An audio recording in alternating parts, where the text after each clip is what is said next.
चलिए शुरू करते हैं। नमस्कार दोस्तों।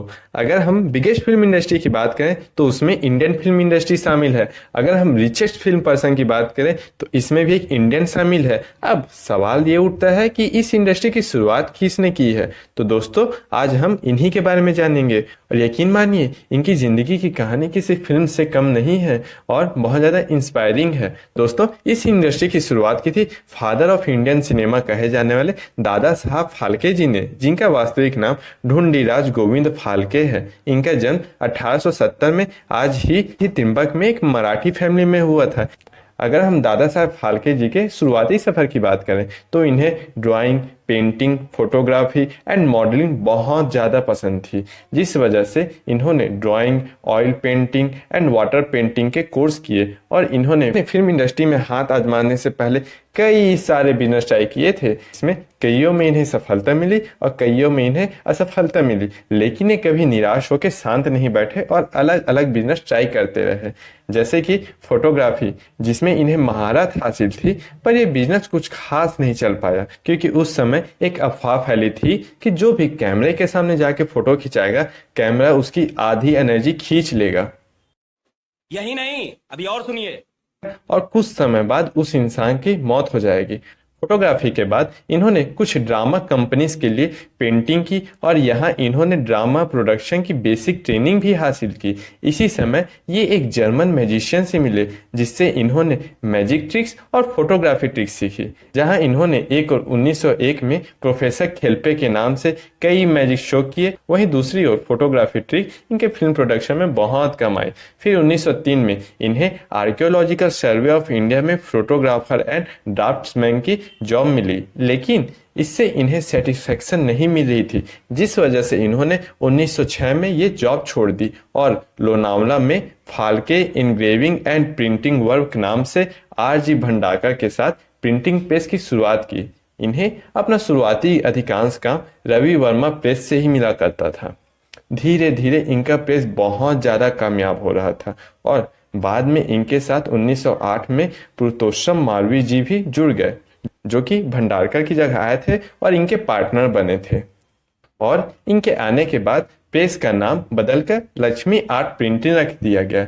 बात है 1909 की, तभी इनके बिजनेस में अचानक से बहुत ही ज़्यादा उछाल आया, लेकिन इसी समय दोनों पार्टनर्स में दूरियां आने लगी, जिसकी वजह से अंततः फाल्के जी ने प्रिंटिंग प्रेस का ये बिजनेस बिना अपना कोई हिस्सा लिए छोड़ दिया।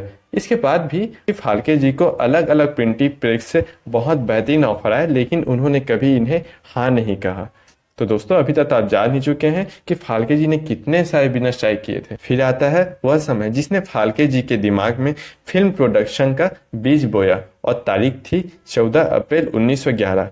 फाल्के जी अपने बड़े बेटे के साथ अमेजिंग एनिमल नाम की फिल्म देखने गए थे और वहाँ एनिमल को देखकर इनके बड़े बेटे को तो मानो यकीन ही नहीं हुआ और इस बात को इन्होंने घर में बताया, लेकिन घर वालों ने भी इनका यकीन नहीं किया, जिस वजह से फाल्के जी उन्हें अगले दिन फिल्म दिखाने ले गए, जो कि जीसस पर बनी थी।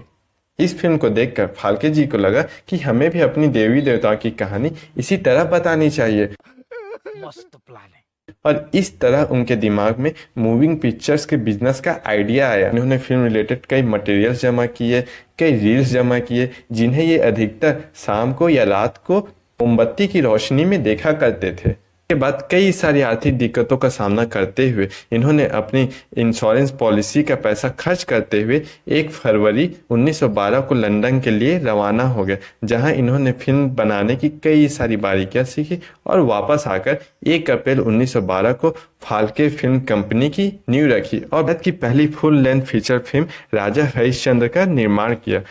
दोस्तों इस फिल्म के लिए प्रोड्यूसर, एक्टर्स, प्लेसेस ढूंढने के लिए इन्हें बहुत ज़्यादा कठिनाइयों का सामना करना पड़ा, जिसे आप हरिश्चंद्र जी फैक्ट्री फिल्म को देखकर समझ सकते हैं। इस फिल्म में इन्होंने स्क्रिप्ट लिखने, direction, production design, makeup, editing and film processing की जिम्मेदारी अपने हाथों में ली थी और कैमरामैन थे त्र्यंबक बी तेलंग जी।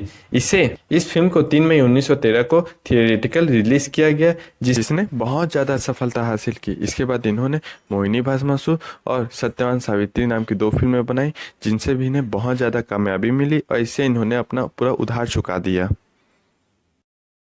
दोस्तों, इनके सिनेमा में कंट्रीब्यूशन की वजह से भारत सरकार ने 1969 में इनके सम्मान में दादा साहब फाल्के अवार्ड देने की शुरुआत की। ये अवार्ड इंडियन सिनेमा के सबसे बड़े अवार्ड्स में शामिल है, जो कि फिल्म इंडस्ट्री में लाइफ टाइम दिए गए योगदान की वजह से दिया जाता है। ओ देश मेरे